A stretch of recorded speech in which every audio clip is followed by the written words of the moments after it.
The family court waiting room smelled like industrial cleaner and burned coffee. He was already seated when I walked in, and he had not changed as much as I expected, which was somehow worse than if he had. He looked at me the way people look at something they believed they had left behind for good. His attorney leaned over and said something in his ear. He nodded. He had the particular confidence of a man who had filed a legal petition and believed that filing it was the same as winning it. But to understand what happened in that courtroom, you need to know who I was before he ever came back. My name is Delia Marsh. I was 41 years old when I sat across a courtroom from the man who had left me 8 months pregnant and walked out of the state of Tennessee without a forwarding address. I am a paramedic with Rutherford County Emergency Medical Services in Murfreesboro, Tennessee, and I have been working that job for 16 years. Before that, I was an emergency medical technician. Before that, I was a 19-year-old sitting on the floor of a bathroom in a one-bedroom apartment on Broad Street, looking at a positive pregnancy test and waiting for my husband to come home from a job interview in Nashville. He did not come home from that job interview. He came home 2 days later, packed a bag while I was at work, and left a note on the kitchen counter saying he was not ready and he was sorry, and he hoped I would understand. I kept that note for 11 years. I do not have it anymore, and the reason I do not have it anymore is a better story than the note deserved. I want to tell you what kind of work I do because it matters for understanding what kind of person I became. On my last shift before the court date, I ran 4 calls.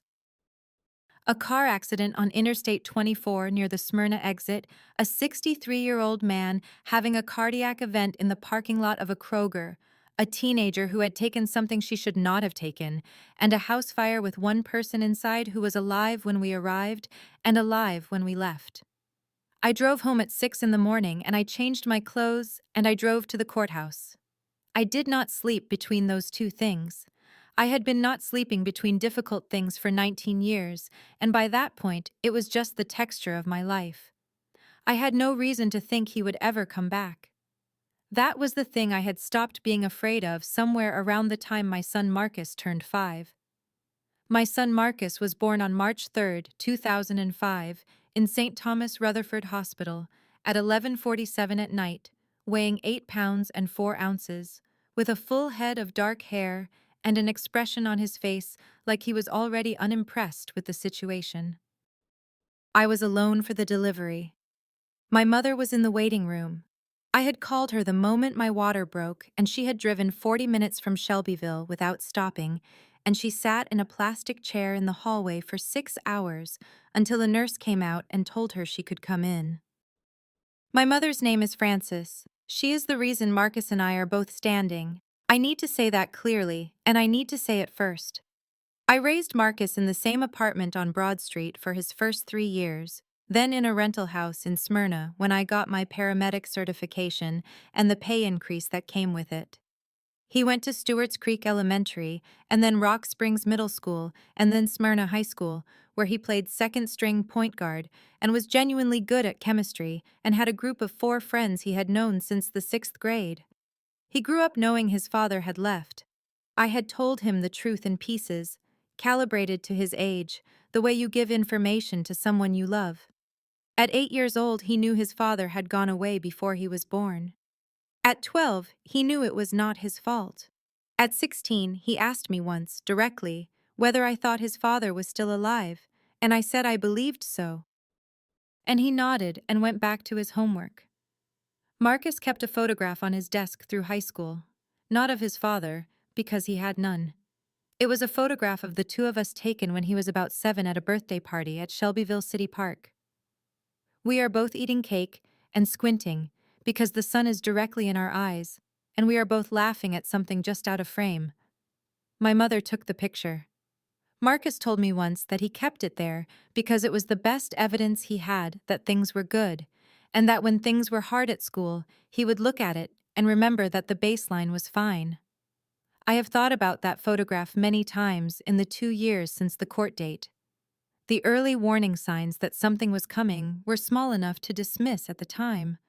The first was a letter from a law office in Memphis that arrived in the spring of 2023. Addressed to me by my legal name, including the last name I had kept even after Marcus was born. The letter was brief and formal and asked me to contact the office regarding a family matter. I called the number. The paralegal who answered told me the attorney was not available and would call me back. He did not call back. I noted it and moved on. The second was a voicemail on my personal cell from a number I did not recognize. A woman's voice, saying she needed to talk to me about something important and leaving a callback number. I called it twice and got no answer. I noted it and moved on. The third was Marcus, 2 weeks before he turned 19, telling me at dinner that he had received a friend request on his social media from a man he did not know, someone in his 40s whose profile had very little on it. Marcus had not accepted it. He showed me the profile picture. It was a man I had not seen in 19 years, standing in front of a boat and smiling, and he looked like someone who had lived a comfortable life. My hands did not go cold. What happened was more specific than that. The fork I was holding became very light, like it had lost most of its weight, and I set it down on the plate very carefully, and I looked at that face on the screen, and I ran through exactly 4 calculations in the time it took Marcus to look up from his phone and look at me. The first calculation was, he knows where we are. The second, he waited until Marcus was about to turn 19, which is a legal adult age in Tennessee. The third, there is something he wants. The fourth, he has made a very significant error in judgment about who he is dealing with. I told Marcus to decline the request and not respond. I told him I would explain, and I did explain, that same night, fully and without softening it. Marcus sat across from me at the kitchen table and listened the way he had always listened, carefully and without interrupting. When I finished, he was quiet for a moment. Then he said it was not a question, just a restatement of the only thing that mattered. What does he want? I said I did not know yet. I told him I was going to find out. 6 days later, we were served with a family court petition. The man who had left me 8 months pregnant and driven out of Tennessee without a word had filed to establish his legal paternity of Marcus Lee Marsh, 19 years after the fact, citing his desire to have a relationship with his adult son. I read the petition at my kitchen table at 7 in the morning after a night shift. I read it once, slowly, the way I read every document that matters. Then I made a pot of coffee and I read it again. The filing had his current address. He was living in Germantown, a suburb east of Memphis, in a house registered in 2 names. His name and a woman's name I did not recognize. He had a wife, he had built a life, and he had decided, at 51 years old, to reach backward into the life he had abandoned and make a legal claim on the person who had survived it. I finished the coffee, I called my attorney, then I called my mother. In that order, because some things require a professional first and a person second. Now I want to be clear about where I was at this point. I was not panicking. I had worked night shifts for 16 years, and I had learned that panic is the body asking for a plan, and the fastest way to stop panicking is to make one. I had a plan forming before I finished that second cup. What I did not have yet was the full picture, because what I was about to find out in the next 2 weeks would change the shape of everything I thought this was about. And what his partner was about to tell me from a gas station parking lot in Germantown on a Tuesday afternoon would make the custody petition look like the least of what he had done. My attorney's name is Carla Devereaux. She has been practicing family law in Rutherford County for 23 years, and she has the particular economy of someone who has heard every version of every story and stopped being surprised by any of them somewhere around year 8. She is 60 years old. She wears the same style of reading glasses she has probably worn since law school, and when I sat across from her desk the morning after we were served, she read the petition twice without expression, and then set it down and looked at me. She said the first thing she noticed was the timing. He had waited until Marcus turned 19. She said that was not accidental. An adult child cannot be compelled to have a relationship with an absent parent, but established paternity at 19 still creates a legal record, and that record has implications for inheritance, for estate claims, for any number of downstream legal situations. She tapped the petition once with one finger and said he was not here for a relationship. He was here for a record. That was the reframe. I had been thinking about what he wanted with Marcus. Carla had immediately thought about what he wanted from Marcus, which is a different preposition and a different problem entirely. She told me to get 3 things before our next meeting: the original marriage certificate, because we had never legally divorced, and that fact was going to matter in ways I had not yet considered. Every document related to Marcus's birth, including the birth certificate, which listed the father as unknown, because that was the truthful answer at the time. And anything I could find related to his current financial situation, because petitions filed for emotional reasons looked different from petitions filed for strategic ones, and she wanted to know which this was before we walked into a courtroom. I went home and pulled the accordion file I keep in the top of my bedroom closet. It contains every document that has ever mattered in my life, organized by year, in the same order I have maintained since I was 22 years old. The marriage certificate was in the 2004 section. I had not looked at it in perhaps a decade. His full legal name. My full legal name. The date? September 17th, 2004. 3 months before he left. We were still legally married. I set the certificate on the table and looked at it for a moment. Then I put it in a folder. I labeled it and moved on to the next thing, because that is the only way to handle information that is large and inconvenient. The financial picture took more work. I started with public records. He was listed as co-owner of a property in Germantown valued at $640,000. He had a business registration in Shelby County, a home renovation company incorporated in 2012, 11 years after he left Tennessee, and apparently sometime after he had rebuilt himself into the version that could afford a $640,000 house near Memphis. I also found, through the Shelby County property records, that the home was registered jointly with a woman named Teresa Colvin Reyes. She had a different last name than his, which meant she had either kept a name from a previous relationship or they were not legally married, and given that he was technically still married to me, the second option seemed more likely. I sent everything to Carla. She called me back within the hour. She said he had assets, that this was not a desperate man, that this was a man who believed he had thought this through. She said it the way she said everything, level and precise. Then she said, he had not thought this through. The unexpected call came on a Tuesday afternoon, 11 days after we were served. I was in my car in the parking lot of a Walgreens in Smyrna, running an errand between a short morning shift and picking up a prescription for my mother.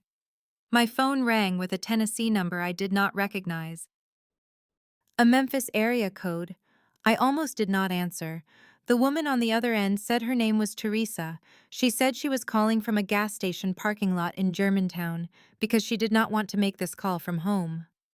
Her voice had the careful steadiness of someone who has been crying recently and has decided to stop for a specific purpose. She said she had found the court filing in his email. She was not looking for it. She had been looking for a receipt for a home appliance they had argued about, and she found the filing instead. She had not known he had a son. I asked how long they had been together. 14 years, she said. Together for 14 years, and he had never told her he had a son. Then she said the second thing, and she said it with the flatness of someone reading from a document they still cannot fully believe. He had also never told her he had a wife. I sat in that parking lot for a long time after I understood what she had just said. Teresa had found, in the same email thread as the court filing, a chain of messages between him and his attorney that included a summary of his legal situation. That summary mentioned, briefly and procedurally, that a prior marriage had never been legally dissolved and that this fact would need to be managed as part of the petition process. It was written the way attorneys write things that are inconvenient, with the minimum of emphasis. Teresa had read it 3 times before she understood what it meant. She had been living with a man for 14 years who was legally married to someone else. I asked if she would be willing to speak with my attorney. She said she would do whatever was useful. She said it without hesitation, the way people say things when they have moved past the stage of deciding and into the stage of doing. I thanked her. She was quiet for a moment, and then she said that he had told her, early on, that he did not have family, that he had grown up essentially alone. She said it not with bitterness, but with the specific exhaustion of someone recalibrating 14 years of context. She said she had believed him because she had no reason not to. I told her I understood that exactly. I called Carla from the same parking lot. I told her what Teresa had said. There was a brief silence, and then Carla laid it out plainly. He had filed a petition to establish paternity of his adult son while in an undisclosed long-term relationship with a woman who did not know he was legally married. She said it slowly, the way you say something out loud to confirm that it is as large as it appeared when you first saw it. Then she said that was a significant set of circumstances to bring into a family court. She said he had not thought this through. I pulled the records on his business registration that same week. And that is when I saw the date. The home renovation company had been incorporated in 2012. The listed business partner was a man named Gary Colvin, and I recognized that last name because it was Teresa's maiden name. He had gone into business with her brother. He had been woven into her family for over a decade while carrying a legal marriage he had never mentioned to anyone. I had to sit down. But here is what none of them knew. Carla had requested, through the standard discovery process, all documentation related to his financial assets, and in that documentation was a life insurance policy updated in 2021 that listed Marcus Lee Marsh as a secondary beneficiary. Marcus, who he had never contacted. Marcus, whose existence he had concealed from his partner for 14 years. My son's name was on a policy as a beneficiary, which meant that at some point someone had told the insurance company that Marcus existed, had provided his legal name and date of birth, and had made a financial decision that included him without ever picking up a phone. Carla looked at that document for a long time. Then she looked at me and said what it meant in plain language. He had been tracking my son for years. He knew exactly where Marcus was. He was not looking for a relationship. He was managing a financial instrument, and he needed the legal record to support it. I need you to understand what that document actually meant. It meant that every year, for at least 2 years, this man had known where my son was, had included him in a financial calculation, and had chosen not to reach out, not to acknowledge him, not to provide a single thing. Until the moment when establishing paternity served a purpose that had nothing to do with Marcus and everything to do with his own estate planning. He had waited until Marcus was an adult. He had filed quietly. He had assumed I was the same woman who had sat on the floor of a bathroom on Broad Street in 2004, alone and 8 months pregnant, without the resources or the knowledge to do anything but absorb what had happened to her. He had not updated his information. Teresa provided Carla with a written statement covering every relevant fact she knew. She did it with the precision of someone who had decided that the most useful thing she could do with her anger was aim it carefully. The statement covered the 14 years of their relationship, his repeated denials of having prior family, and the specific date on which she found the court filing in his email. She signed it, had it notarized, and sent it by certified mail to Carla's office. Carla called me after it arrived. She said she wanted me to understand what we were walking into that courtroom with. I told her I understood. She said she was not certain he did. I had one meeting left. And I had spent 19 years getting ready for it, without knowing that was what I was doing. I want to pause here for just a moment, because at this point, I had Teresa's statement. I had the insurance policy with Marcus's name on it. I had the marriage certificate. I had 14 years of business records tying him to a life he had built on a foundation of omissions. I had Carla Devereaux, who had been practicing family law for 23 years, and who had stopped being surprised by anything around year 8, but who had looked at this particular file with an expression I had not seen on her before.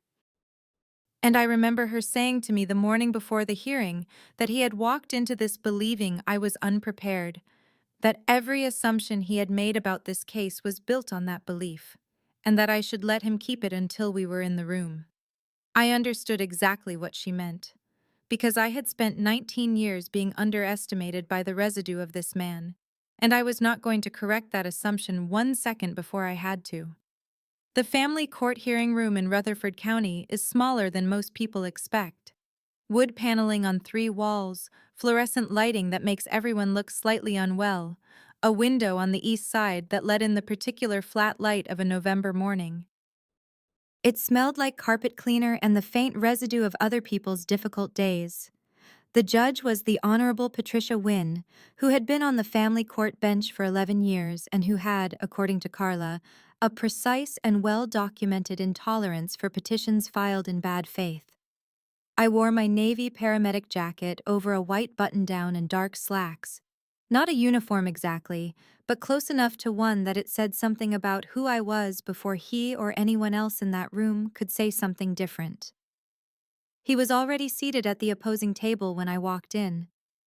His attorney was beside him, a man in his 50s with a leather portfolio and the polished ease of someone accustomed to winning on paperwork alone. He looked up when I entered. Something shifted in his face just briefly. Something that was not quite recognition and not quite surprise, but lived in the space between them. Then he looked at his attorney, and his attorney said something low, and he nodded and settled back into his chair. Carla sat on my left. I placed my folder on the table in front of me and folded my hands on top of it. His attorney opened by presenting the petition as a straightforward matter of an adult man seeking to formalize his biological connection to an adult son. He used the word reconciliation 4 times in 6 minutes. He spoke about my husband's personal growth and his desire to be present going forward. And he said the word present with an emphasis that I thought was a bold choice given the circumstances. He made no mention of the insurance policy. He made no mention of Teresa. He made no mention of the marriage that had never been dissolved, presumably because he believed Carla had not yet found it. Judge Wynne listened without expression. She took notes in a small notebook with a blue pen. Carla responded with a procedural summary that was 9 minutes long and contained no unnecessary words. She noted the 19-year absence. She noted the birth certificate listing the father as unknown. She noted the absence of any financial support, any contact, any acknowledgement of any kind during Marcus's entire childhood. She placed the timeline on the record with the same methodical patience I recognized from my own work. One fact after another, in order, building something that had a shape. Then she looked at me and gave the smallest nod. I opened the folder. I took out the documents in the order we had agreed on and set them on the table one at a time, without comment. The marriage certificate from September of 2004. The insurance policy from 2021 with Marcus's name listed as secondary beneficiary. Teresa's notarized statement. The business registration linking him to Teresa's family through her brother Gary, dated 2012. I did not say anything. I set each document down and pushed it toward the center of the table and waited. Judge Wynne's clerk gathered the documents and passed them to her. She read the marriage certificate first. She set it down. She read the insurance policy. She set it down and looked at it for a moment before she picked up Teresa's statement. She read Teresa's statement slowly. Her expression did not change, but her reading slowed, which told me the same thing a change in expression would have told me. His attorney had leaned over to look at the documents as the clerk passed them. I watched him read the marriage certificate. His pen stopped moving. He looked at his client.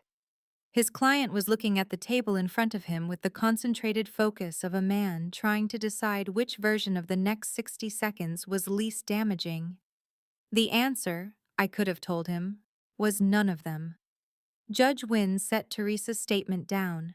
She looked at his attorney and asked, in a tone that was entirely level, whether his client had filed this petition as an unmarried individual seeking to establish paternity, and whether it was his position that the marriage documented in the certificate had been legally dissolved prior to the filing. His attorney said he would need a brief recess to consult with his client on that specific point. Judge Wynne said he could have 5 minutes. They conferred in the hallway. I sat at the table and looked at the east window and the flat November light coming through it. Carla poured herself a glass of water from the pitcher on the table and did not say anything, which was the correct decision.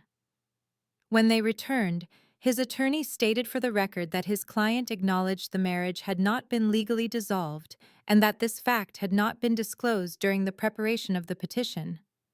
Judge Wynne made a note in her blue notebook. His attorney began a sentence about his client's intentions going forward, and Judge Wynne raised one hand, slightly, and he stopped. She looked at the insurance policy again. She looked at it for a long time.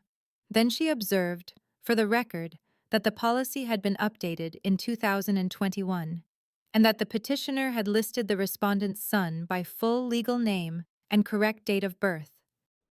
She set it down and said what that meant plainly. The petitioner had therefore possessed specific identifying information about a child he claimed he had been unable to locate or contact.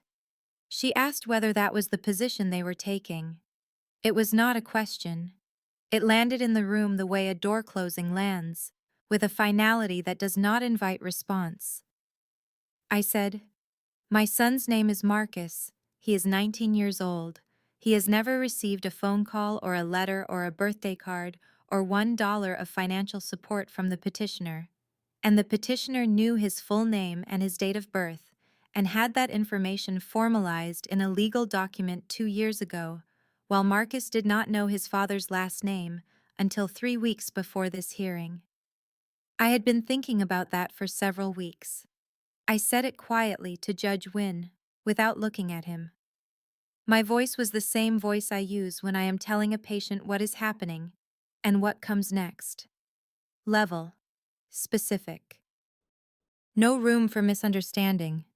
The room was very still. Outside, through the east window, I could hear a truck on the street below. Someone's phone vibrated on the opposing table, and nobody moved to answer it. Judge Wynne looked at him directly for the first time. He was looking at the table. He did not look up. She stated her findings clearly and without haste. The court found that the petition had been filed without full disclosure of material facts, including the petitioner's ongoing legal marriage to the respondent and the existence of documentation demonstrating prior knowledge of the child's identity. The petition was denied. The court further noted that the petitioner's legal marriage to the respondent, which had never been dissolved, created a separate matter that both parties would need to address through the appropriate channels. She informed his attorney that the Tennessee Board of Professional Responsibility would be receiving a copy of the day's proceedings. Then she closed her notebook and said they were adjourned. I stood in the stairwell outside the courtroom for approximately 90 seconds. I had my back against the cinder block wall and my folder under my arm, and I looked at the floor. Then I took the stairs down to the main level and walked out through the front doors into the November air, which was cold and smelled like wet pavement, and I stood on the steps for a moment and breathed it in. His attorney caught up with me in the parking lot. Not him. His attorney. He said his client wanted me to know that he had not intended for any of this to cause harm. I looked at the attorney for a moment. Then I told him to have his client contact Carla Devereaux's office about the dissolution. Then I got in my car. The dissolution of the marriage was finalized 7 months later, uncontested. He signed everything Carla sent him within 2 business days of receiving it, which was the fastest he had ever responded to anything in the entire time I had known him. Teresa, I learned through Carla in a phone call about paperwork, had ended their relationship the week after the hearing. I did not seek that information. It arrived as a fact stated plainly, and I noted it and moved on. There was no criminal finding. What he had done was not criminal precisely, in the way that many things which cause significant damage manage not to be criminal, precisely.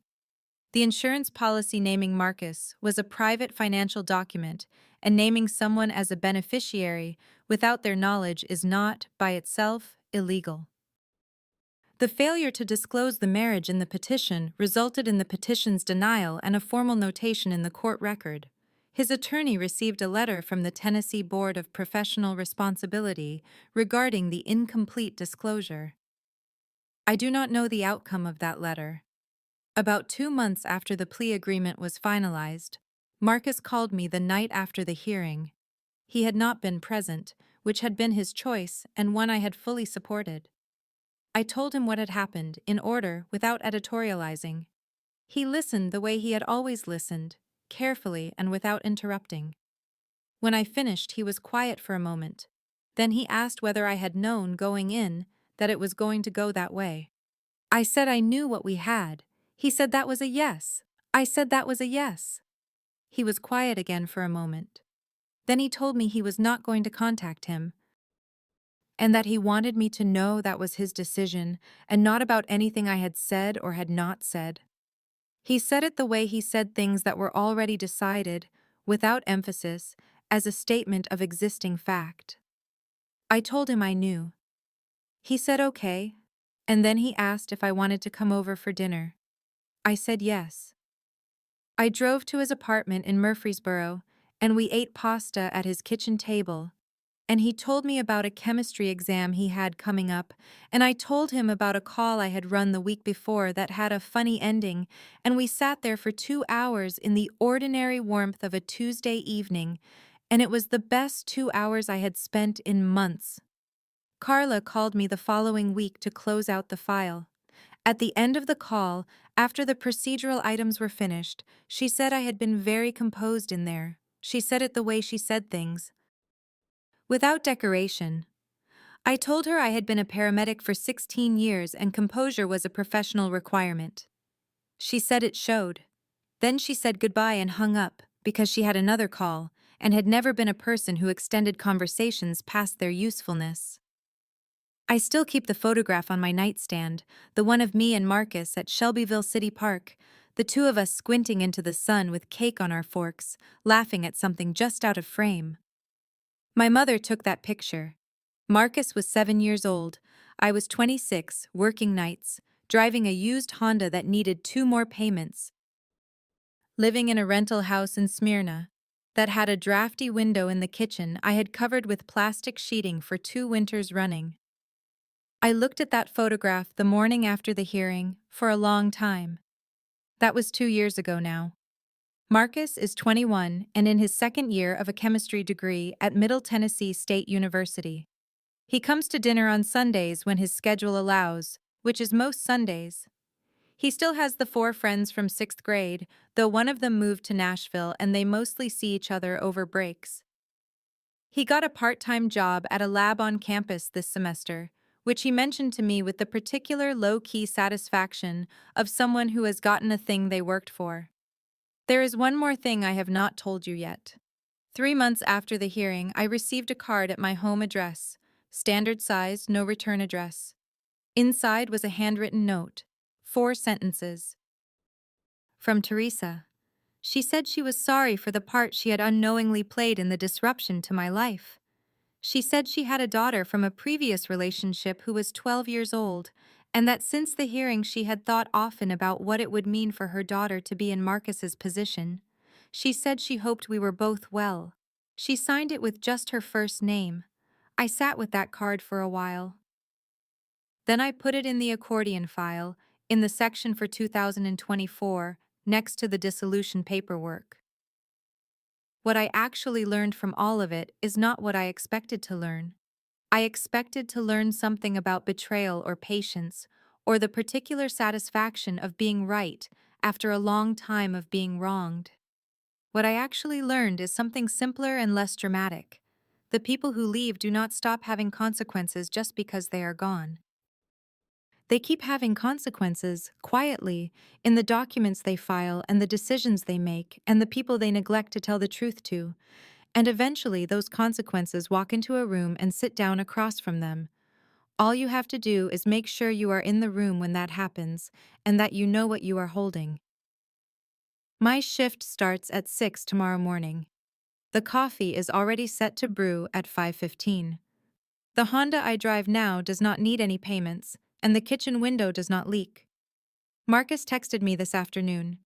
He said his lab supervisor had told him he had good instincts for the work. He said it like it was a small thing. It was not a small thing. If any part of this is familiar to you, I would want to hear about it in the comments. And if you want to know what Marcus said to me 6 months after all of this about his father, there is more to this story.